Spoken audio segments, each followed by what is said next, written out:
Good morning बच्चों। आज मैं आपको भाषा की बात समझाऊंगी। व्याकरण का पाठ आपका राम लक्ष्मण परशुराम संवाद का ही है। पाठ 6 राम लक्ष्मण संवाद, राम लक्ष्मण परशुराम संवाद के जो स्टडी मटेरियल में भाषा की बात खंड ई में दोहा दिया हुआ है। दोहा दिया हुआ है जिसमें मान सरोवर सुभर जल हंसा की कराई, मुक्ता फल मुक्ता चूल्हे अब उड़ अनंत न जाई। ये दोहा दिया हुआ है। तो अभी आपको सबसे पहले ये समझना है कि दोहा है क्या, दोहा किसे कहते हैं। तो दोहा 2 लाइन का होता है, 2 लाइन्स का होता है और उसके 4 खंड लिखे 4 खंड होते हैं। अब जैसे इसमें दिया हुआ है मान सरोवर सुभर जल, ये एक खंड हो गया। मान सरोवर सुभर जल ये एक खंड हो गया। दूसरा खंड है हंसा केली करारी, ये दूसरा खंड है। मुक्ता फल मुक्ता चुगे, ये 3rd खंड है। और 4th अब उड़ अनंत न जाही, ये 4th है। यानी ये 2 पंक्तियां हैं, 2 पंक्तियों के भी 4 खंड हो गए। हाँ, तो ये इसके जो ऊपर है ये मात्रा हमको लगानी है कि मात्रा कौन कौन सी आती है। तो आपको इसमें हिंदी में स्वर और व्यंजन 2 होते हैं। स्वर में अ आ ई उ री ए आई ओ औ अंग आह, ये 2 लाइन्स जो होती है इसमें जो अक्षर आते हैं वो स्वर कहलाते हैं। तो स्वर के भी 2 भेद होते हैं। पहला होता है ह्रस्व स्वर, इसमें अ ई उ री तथा उ लेके ऊपर चलमिली है। हाँ, इसमें इसकी केवल एक मात्रा होती है, इसकी केवल एक मात्रा होती है। और दूसरा दीर्घ स्वर, इसके अंतर्गत बड़ा आ, बड़ी ई, बड़ा उ, ए, ऐ, ओ, औ तथा अंग आते हैं। इसकी कितनी मात्राएं होती हैं? 2। तो अब इसमें जो है दिया हुआ है मान सरोवर सुभर जल हंसा केली कराही। मैं थोड़ा रब करके फिर से आपको बता रही हूं।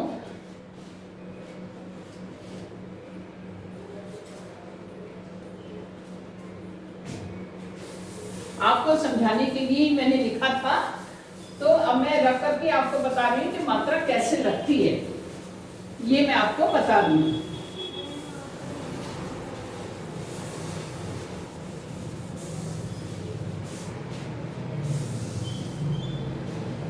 पहला दिया हुआ है मान सरोवर सुभर जल। मान सरोवर सुभर जल, ये एक खंड हो गया। दूसरा है हंसा केली कराई। हंसा केली कराई,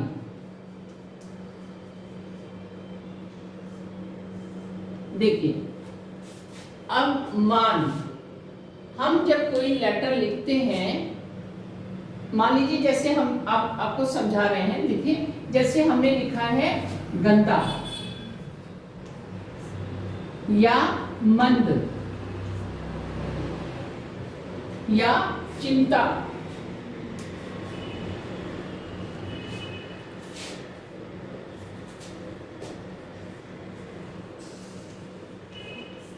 हाँ, या हम लिखते हैं धक्का, धक्का धक्का। हाँ, तो हम जब कोई लेटर हम पूरा ये आधा है ये आधा है, तो जब इन आधे लेटर को हम पूरे उसमें लिखते हैं तो ऐसे लिखते हैं। मान लीजिए ये ना है, ना हलन, आधा का होता है ना हलन। अगर ना हलन है तो इसका मतलब हो गया ये आधा लेटर है। और इसमें जब हम अ यानी ह्रस्व स्वर का अ हम उसमें जोड़ देते हैं तो ये पूरा ना हो जाता है। जैसे पप्पू, पप्पू में प आधा पा पे बड़ा पप्पू, लेकिन जब हम उसको हलंत में, जैसे आप ऐसे भी लिख सकते हो पप्पू, ऐसे भी लिख सकते हो और आप ऐसे भी लिख सकते हो पप्पू, ऐसे लिख सकते हो। तो ये हलंत जो लगा हुआ है इसका अर्थ होता है आधा अक्षर। तो हम इसको जब पूरे अक्षर में लिखते हैं तो हम लिखते हैं जैसे ना हलंत प्लस आ हो गया ये आपका ना। आधा जैसे पक्का, तो पक्का में आधा का आ रहा है तो उसको पूरा लेटर लिखने के लिए का हलंत प्लस आ ये हो जाएगा का। तो ये आ जो है ये ह्रस्व स्वर में आता है तो इसकी क्या कितनी मात्रा हो जाएगी? एक। का की भी एक मात्रा होगी। तो अब इसमें दिया हुआ है मान, मान में बड़ा आ दिया है, ये बड़ा आ की मात्रा, तो इसका हो गया 2, ये हो गया 2 मात्रा इसकी। हाँ, यानी 2 मात्रा कैसे लगानी हमने? 2 मात्रा हमने लगानी एस की तरह। और ना, ना हलंत आधा ना प्लस आ मिला के पूरा ना बनता है तो एक मात्रा आती है क्योंकि उसमें छोटा आ रहा है, तो मान न आ रहा है तो ये इसकी मात्रा कितनी हो जाएगी? 1। ना की मात्रा कितनी आ जाएगी? 1। मां पर आ की मात्रा दिए, ये दीर्घ में आ रहा है इसलिए इसकी मात्रा 2 होगी। 2 को लिखने के लिए हम एस लगाते हैं। और ना में कोई मात्रा नहीं है, ये ह्रस्व स्वर में आ रहा है यानी ना हलंत प्लस आ रहा है इसलिए इसकी एक मात्रा होगी। फिर आता है सरोवर, फिर आता है सरोवर। सरोवर में कोई मात्रा नहीं है, पूरा अगर सा हमने लिखना है तो सा हलंत जैसे रस्सा, रस्सा में रा आधा सा पर आ की मात्रा सा, तो रस्सा आधा सा जो है उसको पूरा सा करने के लिए हम लिखेंगे सा हलंत प्लस आ छोटा आ, तो तब जाके ये पूरा अक्षर माने होगा। तो इसकी मात्रा कितनी हो गई? 1। सरोवर में रा पर कौन सी मात्रा है? ओ की मात्रा। ओ किस में आ रहे हैं? दीर्घ स्वर में आ रहे हैं, तो इसकी मात्रा हो जाएगी 2। वा में एक मात्रा और रा में एक मात्रा। फिर आता है सुभर। सुभर में ये कितनी मात्रा आएगी? ऊ। हाँ, ये 2 मात्रा हो गई। भा की एक मात्रा हो गई, रा की एक मात्रा हो गई। जल, जल में कोई मात्रा नहीं लगी है, इसकी एक मात्रा हो गई और इसकी मात्रा हो गई। तो हमको देखना है कि 13 मात्राएं होनी चाहिए।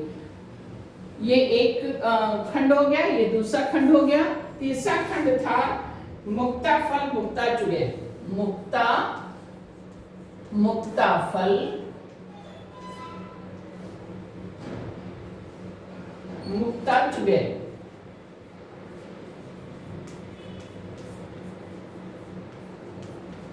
मुक्ता फल मुक्ता चुगे। अब उड़ी अनंत, अब उड़ी अनंत ना जागी। तो देखिए ये दोहा है। दोहे के कितने खंड हो गए? 4, यानी एक खंड, 2 खंड, तीसरा खंड और चौथा खंड। तो पहले और तीसरे में कितनी मात्राएं आनी चाहिए? 13। दोहा में पहले और तीसरे चरण में 13 मात्राएं होती हैं, दूसरे और चौथे चरण में 11 मात्राएं होती हैं। तो अब इसको हमने गिनना है कि 13 मात्राएं हैं कि नहीं है। 2, 1, 3, 1, 4, 5, 6, 7, 8, 9, 10, 11, 12, यहाँ 1 है क्योंकि ये छोटा ऊ है। 2 क्योंकि आ की मात्रा है, 2 मात्रा इसका हो गया। 2 की मात्रा लगाने के लिए हम एस लिखेंगे, तो 2 + 1 3 + 1 4 + 2 6 7 8 9 10 11 12 13, यानी पहले चरण में ये 13 मात्रा हो गई। अब दूसरे चरण में वो करेगी 11 मात्राएं होनी चाहिए। हाँ, तो 11 मात्रा के लिए हो गया, ये हो गया 1, इसमें आ की मात्रा लगी है, ये 2, इसमें 2, इसमें 1, क्योंकि ई जो है, छोटी ई जो है वो ह्रस्व स्वर में आ रहा है, इसलिए इसकी 1 मात्रा होगी। 1 मात्रा, रा पे आ की मात्रा, इसकी 2 मात्रा यानी एस लिखेंगे, यहाँ पर 1 मात्रा। तो 2 2 1 3, 2 5, 1 6, 1 7, 1 मिनट। हंसा, इसमें दो, क्योंकि अंग आ रहा है ना, तो इसमें दो मात्रा होंगी। 2 2 4, 2 6, 7 1 8 9 10 11 अंग मैंने आपको पहले नीचे लिख के बताया है कि दीर्घ स्वर में बड़ा आ, बड़ी ई, बड़ा ऊ, ए, आए, ओ, आओ, अंग, ये दीर्घ स्वर में आते हैं। इसकी दो मात्राएं होती हैं, इसलिए हंसा में ये अंग की बिंदी आई हुई है, तो इसकी दो मात्रा होगी।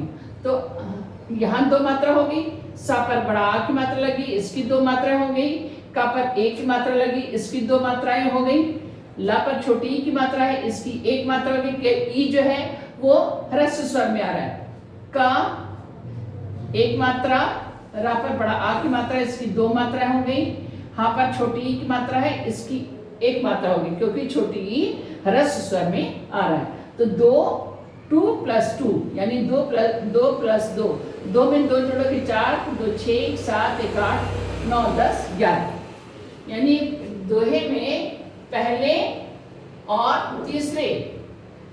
तीसरे में 13 मात्राएं होनी चाहिए, दूसरे और चौथे में 11 मात्राएं होनी चाहिए। तो अब देखिए इसका देखें, मापे छोटा ऊ की मात्रा है ना, तो छोटा ऊ की मात्रा किसमें आ रही है? एक मात्रा, इसकी एक मात्रा, इसकी दो मात्रा, क्योंकि बड़ा आ की मात्रा है।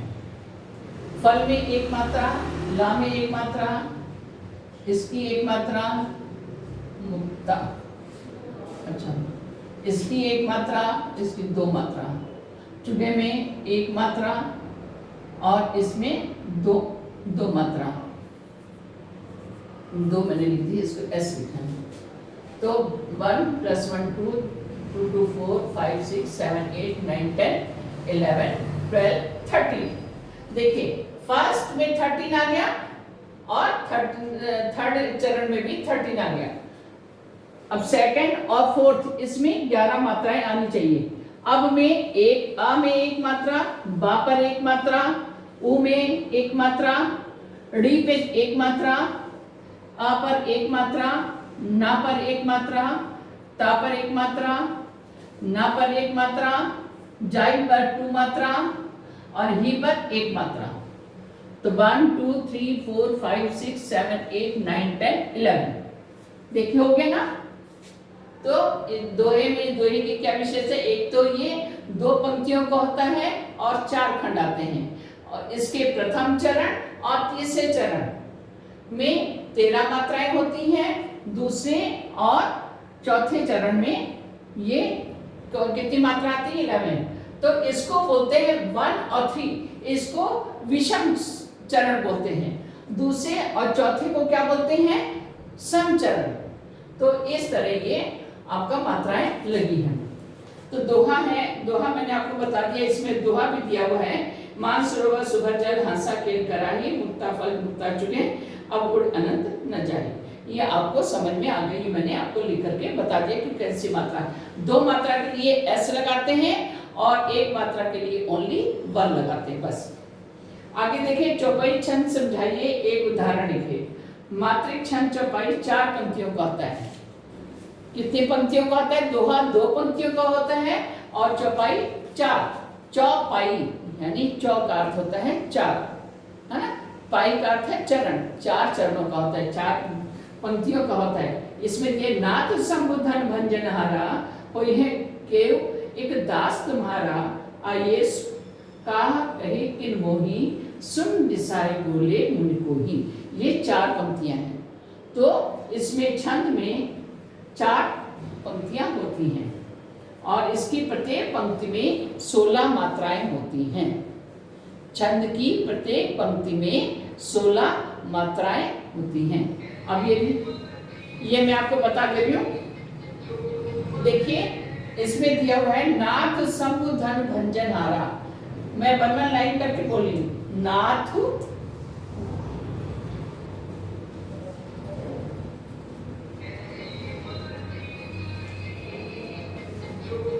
नाथ संबु धनु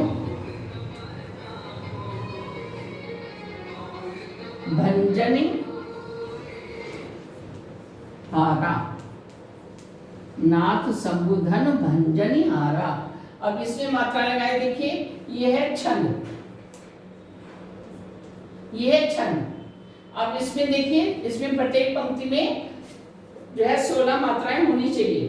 तो नाथ में ये हो गया आपका 2 मात्रा, इसका हो गया 1 मात्रा। अंक की बिंदी, अंक की बिंदी में 2 मात्रा, इसमें ऊ की मात्रा लगी है 1 मात्रा। धा पर 1 मात्रा, ना पे छोटा ऊ की मात्रा 1 मात्रा। भंजनी, इसमें 2 मात्रा, जा पर 1 मात्रा, ना पर 1 मात्रा, हा पर 2 मात्रा, रा पर 2 मात्रा। अब इसमें 16 मात्राएं आनी चाहिए। देखिए 2, 1 3, 2 5, 1 6, 1 7, 1 8, 2 10, 1 11, 1 12, 13 14, 15 16। ये आपकी 16 मात्राएं हो गई। आ गया समझ में?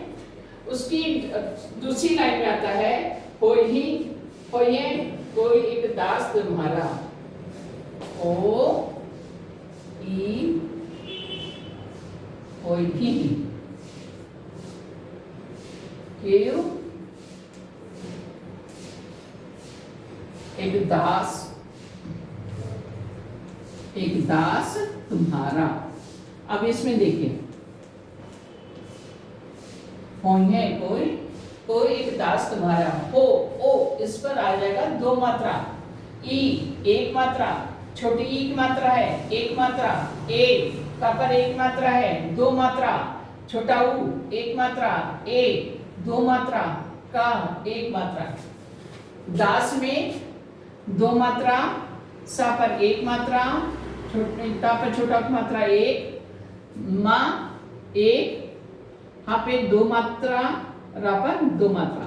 अब इसकी देखिए कितनी मात्राएं आ रही हैं, 2, 1 3, 1 4, 5 6 7 8 9 10 11 12 13 14 15।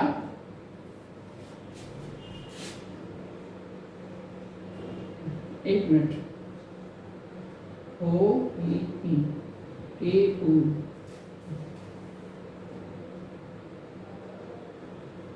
एक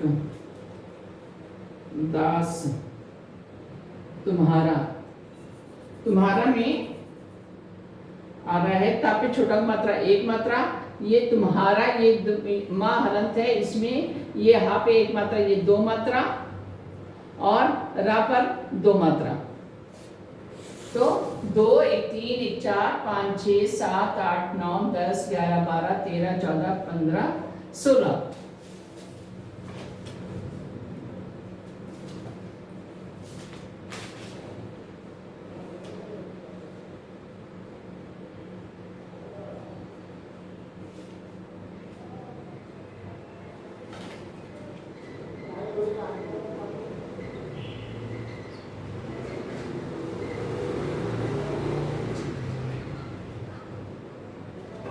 अब नीचे देखिए, ऐसे दिया हुआ आये सुका कही कि मोही, इसमें देखिए बड़ा आ पे 2 मात्रा, या पर 1 मात्रा, सा पे छोटा ऊ की मात्रा 1 मात्रा, कहाँ पर का पर 2 मात्रा, हा पर 1 मात्रा, कही में 1 मात्रा 1 मात्रा 1 मात्रा, किन में 1 मात्रा 1 मात्रा, मोही में 2 मात्रा 2 मात्रा। तो 2 1 3 1 4 5 6 7 8 9 10 11 12 13 14 15 16। इसमें ये पूरा मात्रा दी हुई है 2 में, ये मैंने आपको समझा दिया। इसके नीचे ही दिया हुआ है, इसको आप देख लीजिएगा। अब आपको समझ में आ गया। इसमें आपका दोहा और छंद खाली दिया हुआ है, तो मैंने आपको दोहा छंद मैंने समझाया, उम्मीद है कि आपको समझ में आ गया होगा। अब आगे देखिए, परियोजना कार्य। परियोजना कार्य में तुलसीदास राम के अनन्य भक्त हैं। राम भक्त कवि होते हुए भी उन्होंने कई नीति दोहों का सृजन किया है। किसने? तुलसीदास जी ने। उनके नीति दोहों में से अपने मनपसंद 5 नीति दोहों का संग्रह कर भाव और दोहा छंद की जानकारी से कक्षा में प्रदर्शित करिए। ये आपका अपना काम है, इसको आपने करना है। दोहे दिए हुए हैं, इनकी व्याख्या भी दी हुई है और इसको आपने करना है। प्रोजेक्ट वर्क भी दिया हुआ है, ये दो है।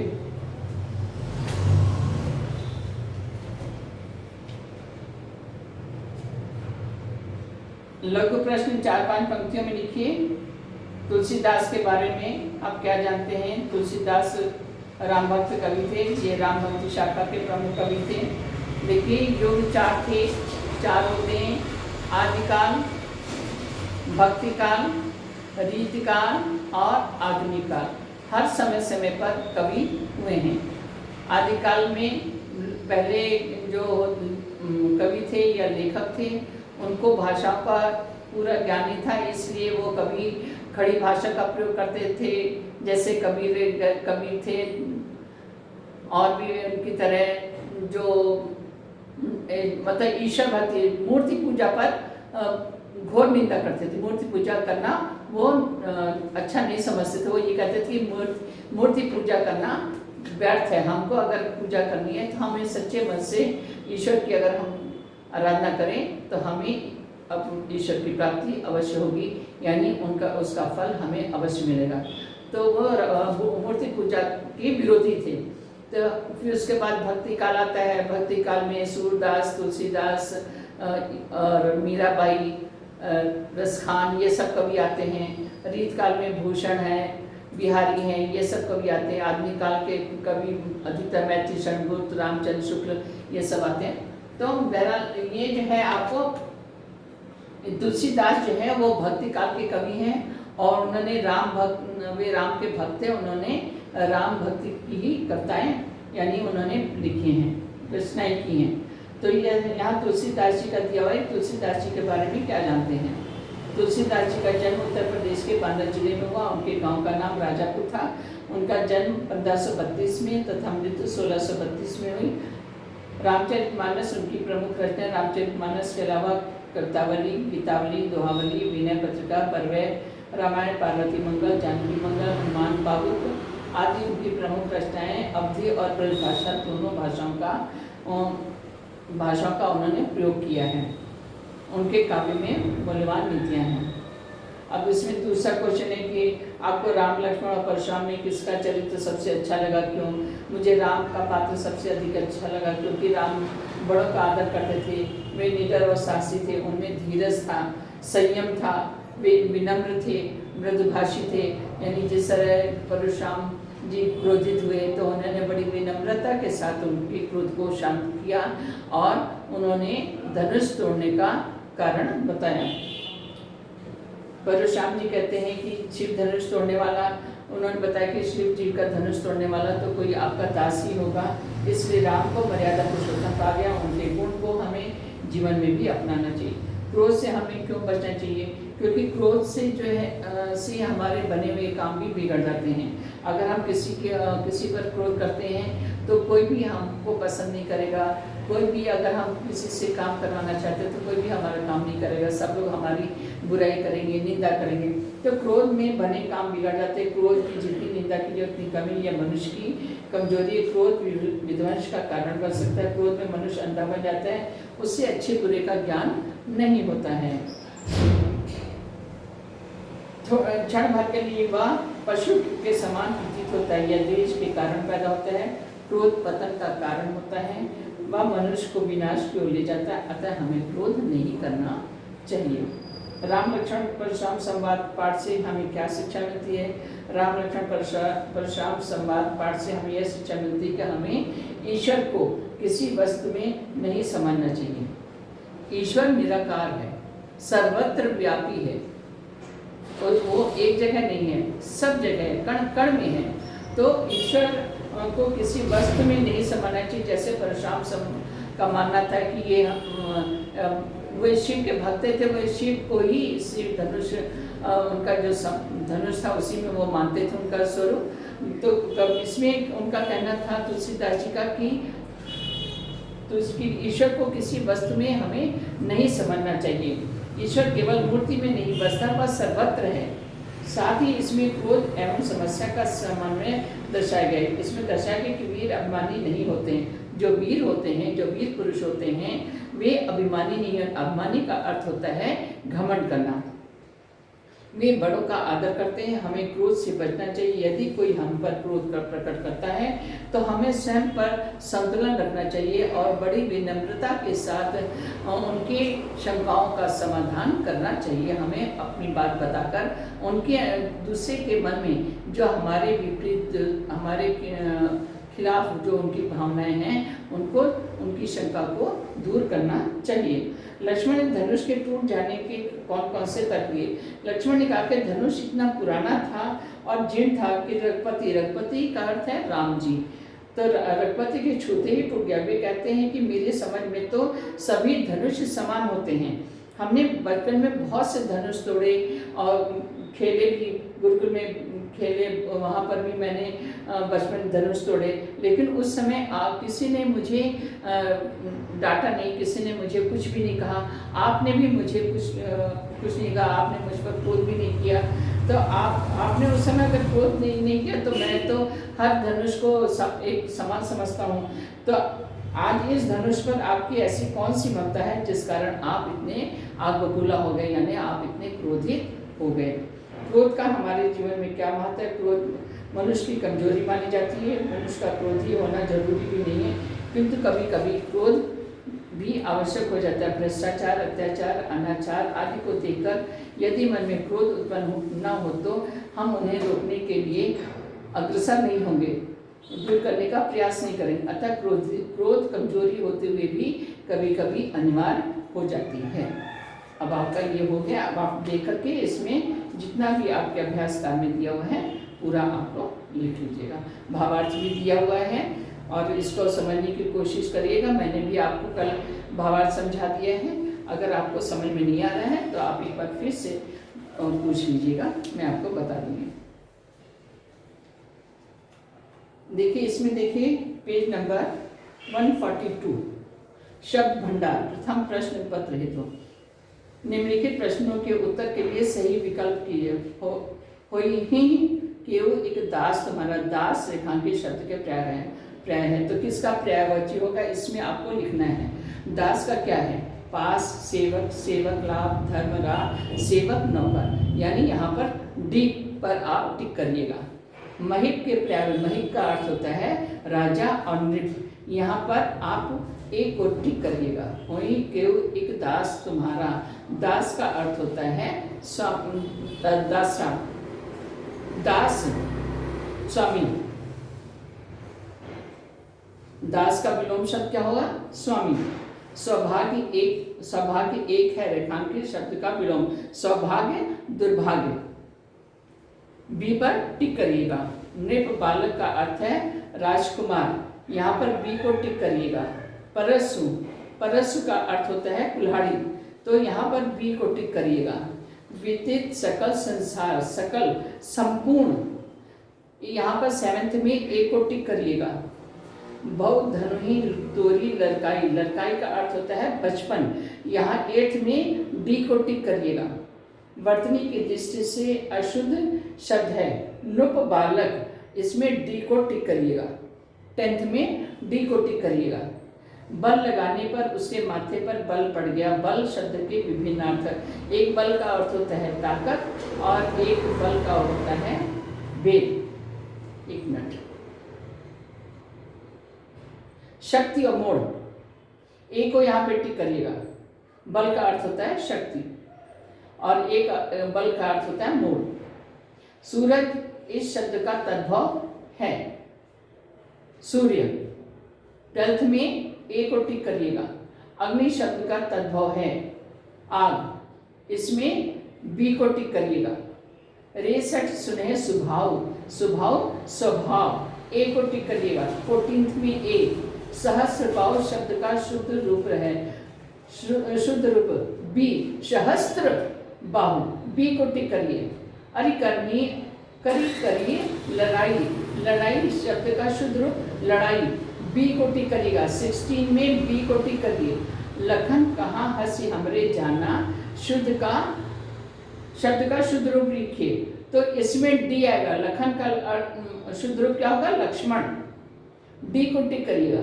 मेरा शिष्य अध्यापक है, लिंग बदलने पर यह वाक्य होगा मेरी शिष्या अध्यापिका है, इसमें बी को टिक करिए। अध्यापक बहुवचन है, अध्यापक का बहुवचन बताइए। अध्यापकों, ए को टिक करिए, ए में ए लिखेगा। 19th में ए। शब्दकोश के अनुसार सही क्रम में लिखिए। इसमें पहले कौन कौन सा आता है? द, सी को टिक करिए।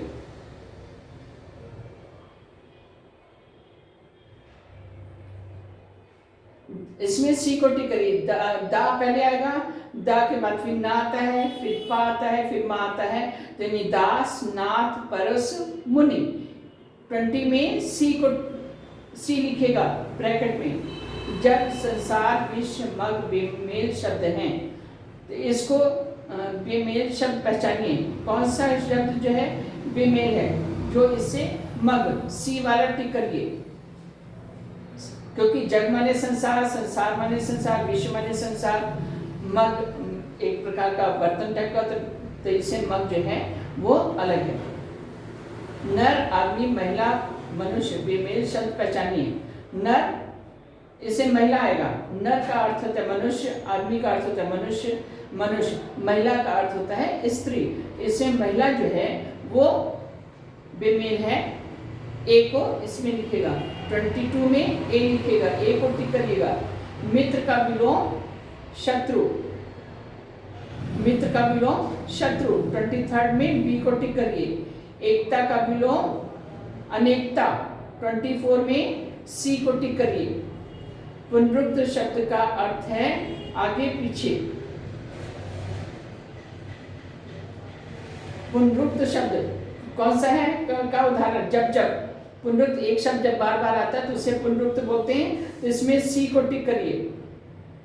जब जब, जो सत्य मार्ग पर चलता है वह कहलाता है सज्जन। बी को टिक करिए। 26 में बी को टिक करिए। आंखें खुलना का अर्थ होता है, आंखें खुलना, ज्ञानोदय होना। आंखें खुलना जैसे दुखी होना, मन प्रसन्न करना, दिल साफ करना। ज्ञानोदय मतलब ज्ञान प्राप्त होना, हो होश आना। तो इसमें डी को टिक करिए। मत शब्द के भिन्नार्थक, मत का अर्थ क्या क्या है उसको लिखना है। मत नहीं, फल, परिणाम, मतदान। तो नहीं राय, आनंद निचोड़। तो इसमें जाएगा मत बी, बी को करिए। मत, परिणाम, मतदान। नहीं सॉरी, इसमें टी को करिए। मत का एक अर्थ होता है नहीं, ये काम मत करो, यानी ये काम नहीं करना है। और राय, आपका क्या मत है, आपकी क्या राय है? तो 28 में सी करेक्ट है। सम्राट का स्त्रीलिंग क्या होगा? सम्राज्ञी। इसमें बी को टिक करिए। बी लिखे ब्रैकेट में। वह इस पाठशाला का छात्र है, लिंग बदलने पर यह वाक्य होगा। वह इस पाठशाला की छात्रा है। सी को इसमें टिक करिए। वह इस पाठशाला की छात्रा है। मित्र का बहुवचन है मित्रों। ए को टिक करिए। उपयोग शब्द में उपसर्ग क्या है? उप। ए को टिक करिए। दुर्जन शब्द में उपसर्ग क्या है? दु। ए को टिक करिए। दुर, सॉरी, इसमें जो है डी को टिक करिए। 33 में डी को टिक करिए, क्योंकि जग पर रा लगा हुआ है। तो दुर, दुर्मिन का अर्थ होता है बुरा, जन माने लोग, बुरे लोग। दुर्जन का अर्थ होता है बुरे लोग। तो दुर जो होगा वो सही है। 33 में डी को करेक्ट करिए। अनजान शब्द में उपसर्ग क्या है? अन। बी को टिक करिए। आधारित शब्द में प्रत्यय क्या है? इत। इत प्रत्यय। डी को टिक करिए। सामाजिक शब्द में प्रत्यय क्या है? इक। इसमें भी डी लिखे, टी को टिक करिए। पढ़ाई शब्द में पढ़ाई प्रत्यय क्या है? आई। सी को टिक करिए। पढ़ाई आई आ रहा है तो ये सी वाला टिक करिए। भारतीय शब्द में प्रत्यय क्या है? ई, बड़ी ई या ई। ए को टिक करिए। अब इसमें कारक भरना है। 39 में कारक भरना है। राम का घर हैदराबाद में है। मैंने ये आपको बताया गया होगा, कारक के चिन्ह, राम का घर हैदराबाद में है, तो यहां पर बी को टिक करिए।